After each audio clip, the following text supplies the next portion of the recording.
क्या आपने कभी सोचा है कि उस बच्चे का भविष्य क्या होगा जो पढ़ने में बचपन से बहुत कमज़ोर हो और 9वीं 10वीं 11वीं कक्षा में नकल करके पास हुआ हो और 12वीं कक्षा में जब नकल ना हुई तो फिर वो 12वीं कक्षा में फेल हो गया हो। तो शायद आपको लगेगा कि ऐसा बच्चा अपनी ज़िंदगी के अंदर कुछ भी नहीं कर पाएगा, लेकिन अगर कुछ करने की लगन और कुछ बनने का जुनून हो तो एक 12th फेल लड़का भी आईपीएस ऑफिसर बन सकता है। आज हम बात करेंगे मध्य प्रदेश में रहने वाले मनोज शर्मा जी की, जो 2005 के अंदर आईपीएस बने और हिंदी भाषा बोलने के माध्यम से उन्होंने आईपीएस का इंटरव्यू क्लियर किया। बता दें कि मनोज कुमार जी ने पहले ही 3 अटेम्प्ट दे दिए थे और उन्होंने फिर अपना चौथा अटेम्प्ट के अंदर इस चीज को क्लियर किया, जो कि उनका लास्ट अटेम्प्ट था। और जब वो इंटरव्यू के अंदर गए तो उसके बाद एक चौंका देने वाली बात उन्होंने इंटरव्यूअर के आगे रखी, जिससे कि सारे के सारे लोग इम्प्रेस हो गए। तो वो क्या था, चलिए जानते हैं। उन्होंने बताया कि इंटरव्यू पैनल से जिस तरह से मेरी बात शुरू हुई तो उन्हें समझ में आ गया कि ये लड़का इंग्लिश में कमज़ोर है। फिर उन्होंने मेरे सामने सवाल रखा कि आपको इंग्लिश नहीं आती तो आप कैसे प्रशासन चलाएंगे।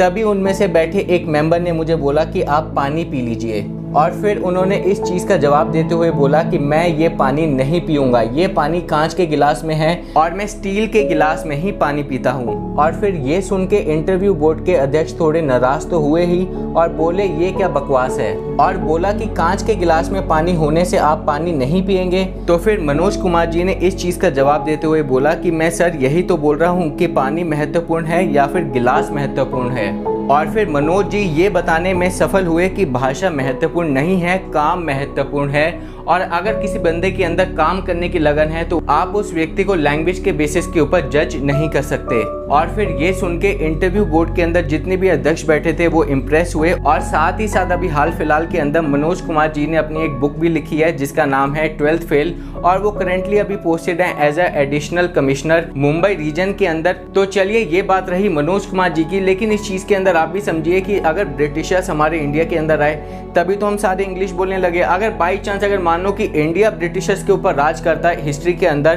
तो ये भी तो हो सकता था कि इंग्लैंड वाले हिंदी की भाषा सीखते और ऐसे में उनके देश में भी हिंदी बोलने के ऊपर विचार किया जाता। तो इस चीज़ के अंदर आप भी सोचिए कि ऐसा भी हो सकता था कि हमारे देश के अंदर इंग्लिश को इम्पोर्टेंस ना देकर हिंदी को इम्पोर्टेंस दिया जाता और ऐसे में ब्रिटिशर्स भी आज हिंदी सीख रहे होते। तो इस चीज़ के अंदर आप ये समझ लीजिए कि एक लैंग्वेज बिल्कुल भी इम्पॉर्टेंट नहीं होती। इम्पॉर्टेंट क्या होता है, एक व्यक्ति की स्किल्स, उसकी नॉलेज और साथ ही साथ उसका ज़िंदगी को देखने का नज़रिया।